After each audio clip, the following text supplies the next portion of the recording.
سورہ زمر پارہ نمبر 24 آیہ کریمہ نمبر 56 اور 55۔ نحمدہ ونصلی ونسلم علی رسولہ الکریم، اما بعد فاعوذ باللہ من الشیطان الرجیم، بسم اللہ الرحمن الرحیم۔ وَأَنِيبُوا إِلَىٰ رَبِّكُمْ وَأَسْلِمُوا لَهُ مِنْ قَبْلِ أَنْ يَأْتِيَكُمُ الْعَذَابُ ثُمَّ لَا تُنْصَرُونَ وَاتَّبِعُوا أَحْسَنَ مَا أُنْزِلَ إِلَيْكُمْ مِنْ رَبِّكُمْ من قبل أن يأتيكم العذاب بغتة وأنتم لا تشعرون۔ صدق اللہ العظیم۔ وَأَنِيبُوا، اور رجوع کرو، إِلَىٰ رَبِّكُمْ، تم اپنے رب کی طرف، وَأَسْلِمُوا، اور اسلام لاؤ، من قبل، اس سے پہلے، أَن يَأْتِيَكُمُ الْعَذَابُ، کہ آ جائے تمہارے اوپر عذاب، ثم پھر لا تنصرون، تمہاری مدد نہ کی جائے، واتبعوا، اور تم اتباع کرو، احسن، سب سے اچھے پر، ما انزلا، جو اتارا گیا، الیکم، تمہاری طرف، من ربکم، تمہارے رب کی جانب سے، من قبلی، اس سے پہلے، ان یأتیکم العذاب، کہ آ جائے تمہارے اوپر عذاب، بغتتاً، اچانک، وانتم لا تشعرون، اور تمہیں شعور بھی نہ ہو۔ اللہ جل سبحانہ و تعالی نے اس سے پہلی آیہ کریمہ میں یہ ارشاد فرمایا تھا کہ اللہ تمام گناہوں کو بخشنے والا ہے۔ اب اس کے بعد وہ حکم دیا جا رہا ہے کہ اگر گناہوں کی بخشش چاہتے ہو تو اس کا راستہ کیا ہے؟ انیبوا الی ربکم، اپنے رب کی طرف رجوع کرو۔ بغیر رجوع کے معافی نہیں ملے گی، رجوع کرنا پڑے گا، تو اپنے رب کی طرف رجوع کرو۔ اب یہاں جو لفظ استعمال ہوا وہ ہے انیبو۔ دو چیزیں ہیں، ایک ہوتی ہے توبہ اور ایک ہوتی ہے انابت، ان میں فرق ہے۔ توبہ اور انابت میں یہ فرق ہے عربی لغت کے اعتبار سے، کہ توبہ کہتے ہیں کہ انسان عذاب کے خوف سے گناہ کو چھوڑ کر اطاعت کی طرف آ جائیں، اس کو کہتے ہیں توبہ۔ عذاب کے خوف سے گناہ کو چھوڑ کر اطاعت کی طرف آنا توبہ ہے۔ اور انابت کیا ہے؟ انابت یہ ہے کہ نعمتوں کو دیکھ کر حیا آ جانا، اور اس حیا کی وجہ سے نافرمانی کو چھوڑ کر اطاعت کی طرف آنا، لیکن اطاعت مطلق کی طرف نہیں، ذوق و شوق سے اطاعت کرنا، یہ ہے انابت۔ اور یہاں حکم کیا دیا جا رہا ہے؟ انیبو، کہ اللہ کی جو نعمتیں ہیں ان کا حیا کرو، اللہ کے جو احسانات ہیں ان کا حیا کرو، اور کیا کرو؟ اللہ کی عبادت ذوق اور شوق سے کیا کرو۔ انیبو کا یہ معنی ہے، اللہ کی طرف جو رجوع کرنا ہے وہ ذوق و شوق سے ہونا چاہیے۔ نماز میں تھکا ہوا کھڑے ہونا، نماز میں بے دہانی سے کھڑے ہونا، نماز میں لاہ و لاپ کرتے رہنا، نماز میں توجہ نہ لگنا، یہ قرآن کریم نے کہا یہ منافقوں کی عادتیں ہیں۔ قرآن فرماتا ہے وَإِذَا قَامُوا إِلَى الصَّلَاةِ قَامُوا كُسَالَىٰ، جب وہ نماز کے لیے کھڑے ہوتے ہیں تو ایسے ہوتے ہیں جیسے کوئی تھکا ہوا آدمی کھڑا ہے۔ یراؤن الناس، لوگوں کو دکھلانے کے لیے نماز پڑھتے ہیں، یعنی ان کی نماز میں شوق نہیں ہوتا۔ بڑی معذرت کے ساتھ اب ذرا دیکھنا، میں نے بہت سے لوگوں کو یہاں دیکھا، خاص کر کے آج کل کے نوجوانوں کو، یہ ہاتھ باندھے ہوئے، یہ ہاتھ باندھے ہوئے نماز کے دوران کئی مرتبہ دونوں ہاتھیں انگلیاں وہ کیا کر رہے ہیں؟ گھما رہے ہیں بالوں میں، اچھا ایک ہاتھ رکھا ہوا ہے دوسرے ہاتھ سے کپڑوں سے کھیر رہے ہیں، دوران نماز ٹیلی فون بج رہے ہیں اور جیبوں سے نکال کر نمبر دیکھ کر دوبارہ جیب میں ڈالے جا رہے ہیں۔ اب مجھے بتائیے یہ نماز کی طرف توجہ ہے؟ وہ جو لوگ کہتے ہیں نا تم نے رسول اللہ کو بہت بڑا کر دیا، وہ بالکل سچا کہتے ہیں، ہم نے حضور کو واقعی بہت بڑا کر دیا کیونکہ انہوں نے اپنے رب کو بہت چھوٹا کر دیا۔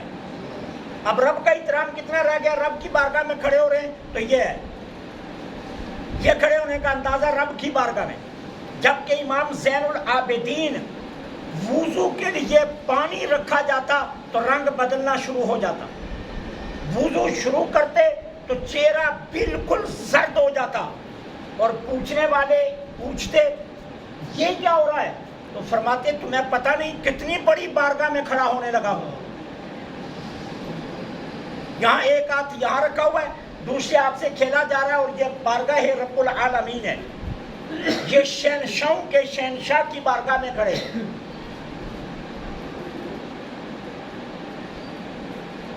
نماز میں موبائل دیکھا جا رہا ہے، نماز میں موبائل کو نکال کر اس کو بند کیا جا رہا ہے، آن کیا جا رہا ہے، آف کیا جا رہا ہے، میسج کی ٹونیں تک چیک کی جا رہی ہیں۔ اس کو ذوق و شوق عبادت نہیں کہتے، ذوق و شوق عبادت یہ کہتے ہیں کہ جب آپ نماز کی نیت باندھ لیں پھر ساری دنیا سے آپ کا تعلق ٹوٹ جائے، پھر دھیان کسی اور طرف بالکل نہ جائے، خیالوں میں بھی کوئی نہ آئے، آپ کے خیالوں میں پھر اللہ کی ذات رہنی چاہیے۔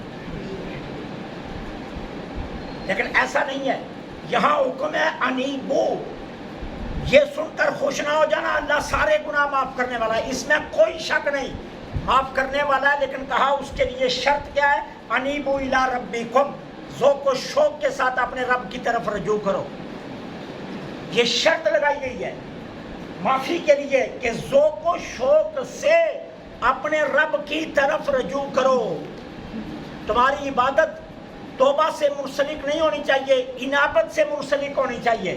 اور انابت کیا ہے؟ کہ نماز میں تمہارا دل اس طرح جمے جس طرح تمہارا دل کام میں جمتا ہے، جس طرح تمہارا دل نوٹ گنتے ہوئے جمتا ہے، جس طرح تمہارا دل گھر میں بیٹھ کر بچوں سے جمتا ہے، جس طرح ٹھنڈے اے سی کے نیچے تمہیں مزہ آتا ہے، اس طرح قیام نماز میں تمہیں مزہ آنا چاہیے۔ انیبوا الی ربکم، اپنے رب کی طرف شوق کے ساتھ رجوع کرو۔ وَأَسْلِمُوا، اسلموں کا ایک معنی اسلام لانا، اور اسلموں کا ایک معنی ہوتا ہے فرمن بردار بننا، فرمن بردار بنو، فرمن بردار بنو۔ اور فرمن بردار کس کو کہتے ہیں؟ جو صرف جی جانتا ہو نہ جانتا ہو، جو صرف جی جانتا ہو اس کو کہتے ہیں فرمان بردار۔ جو آگے سے بحث کرے اسے فرمان بردار نہیں کہتے، جو شک کا شکار ہو جائے اسے فرمان بردار نہیں کہتے، جو گمانوں کی دنیا میں گھومتا رہے اسے فرمان بردار نہیں کہتے۔ فرمان بردار کس کو کہتے ہیں؟ جو حکم آ گیا وہ بالکل صحیح ہے، وہ بالکل درست ہے۔ اب 313 چلے تو سرکار نے کیا فرمایا؟ ارے گھبرانا نا، سارا مکہ بھی مل کر آ جائے نا، فاتح ہم ہوں گے، فاتح ہم ہوں گے، گھبرانا نہیں، سارا مکہ بھی آ جائے پھر بھی فاتح ہم ہیں۔ اب فرمان بردار کیا تھے؟ وہ مان گئے، وہ چل پڑے، یقین کی دولت کے ساتھ چل پڑے۔ اب سرکار نے بدر سے پہلے روک کر کہا دیکھو ابھی موقع ہے، بہت بڑی فوج آئی ہے۔ اب حضور ان کی فرمان برداری کو چیک کرنے لگے تو کہتے ہیں حضور یہ کیا بات ہے، مکہ والوں سے لڑنا ہی ہے نا، آپ حکم دیں ہم اپنے گھوڑوں سمیت سمندر میں کود جاتے ہیں۔ اللہ اللہ اللہ، ہم سمندروں میں کود جائیں گے۔ یہ ہے فرمان بردار، اسلموا لہو، اس کے فرمان بردار بن جاؤ۔ اس سے پہلے ان یاتیکم العذاب، کہ آ جائے تمہارے اوپر عذاب، ثم لا تنصرون، عذاب آ گیا پھر مدد نہیں کی جائے گی، پھر یاد رکھنا پھر مدد نہیں کی جائے گی، پھر بات ختم ہو گئی۔ اب اس کے بعد فرمایا وَاتَّبِعُوا مَا أَحْسَنَ إِلَيْكُم مِّن رَّبِّكُم، جو رب نے تمہاری طرف نازل کیا نا اس میں سے احسن کی اتباع کرو، احسن کی اتباع کرو۔ اب احسن کس کو کہا جائے گا؟ اس کے دو معنی ہیں مفسرین کرام نے جو کیے۔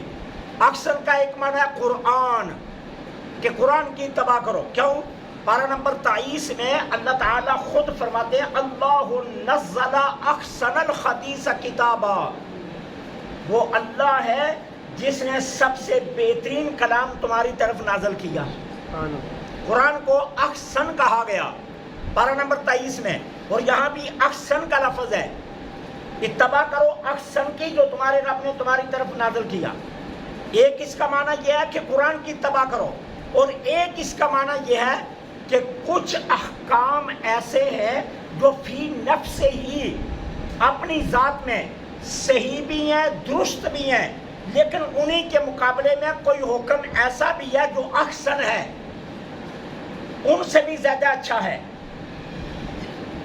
ایک ہے حکم فی نفس ہی درست ہے، اور ایک ہے اس سے بھی زیادہ اچھا، تو تم اتباع کس کی کرو؟ جو اچھا ہے۔ اب اس کی مثالیں قرآن سے سن لیجئے۔ حکم کیا ہے؟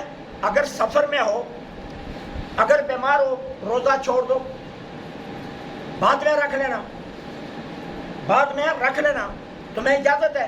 اب فی نفس سے یہ حکم صحیح ہے کہ تم سفر کی حالت میں روزہ چھوڑ سکتے ہو، بیمار ہو روزہ چھوڑ سکتے ہو۔ اب اکثر کیا ہے؟ ان تصوموا خیر لکم، بیماری اور سفر میں بھی روزہ رکھو، یہ تمہارے لیے بہتر ہے۔ یہ اکثر ہے، اس کو اکثر کہا جائے گا۔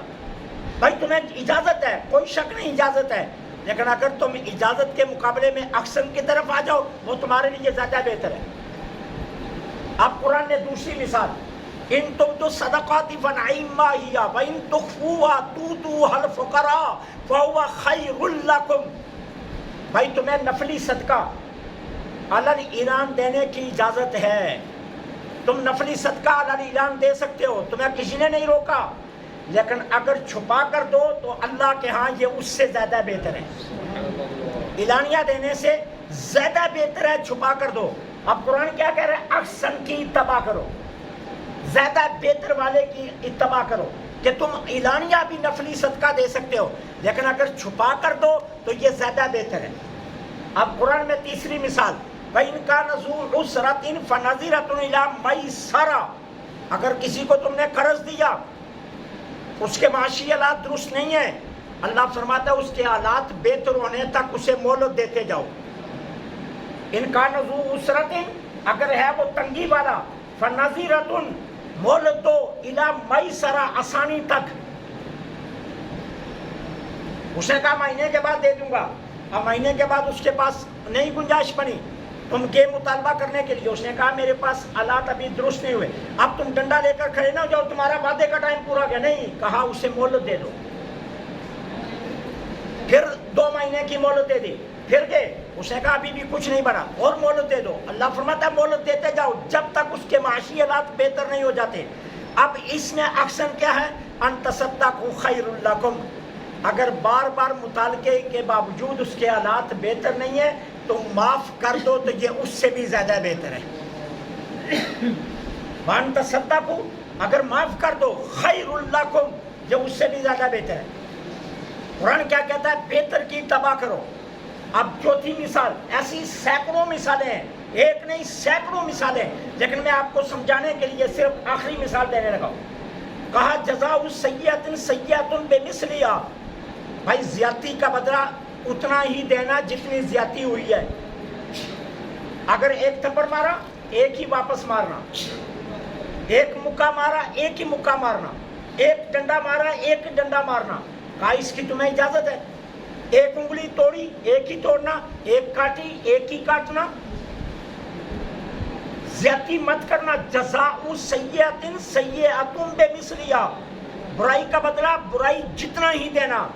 آگے کیا فرمایا؟ فمن عفا واصلح فاجرہ علی اللہ، لیکن جو معاف کر دے اس کا اجر اللہ کے ذمہ ہے۔ سبحان اللہ، یہ اکثر ہے، یہ اکثر ہے، معاف کر دینا یہ اکثر ہے۔ اب قرآن نے حکم کیا دیا؟ وَاتَّبِعُوا مَا أَحْسَنَ إِلَيْكُم مِّن رَّبِّكُم، تم اتباع کرو اس کی جو اللہ کے نزدیک احسن ہے، جو تمہارے رب نے تمہاری طرف نازل کیا اس میں جو احسن ہے اس کی اتباع کرو۔ اب اس کے بعد کیا حکم دیا؟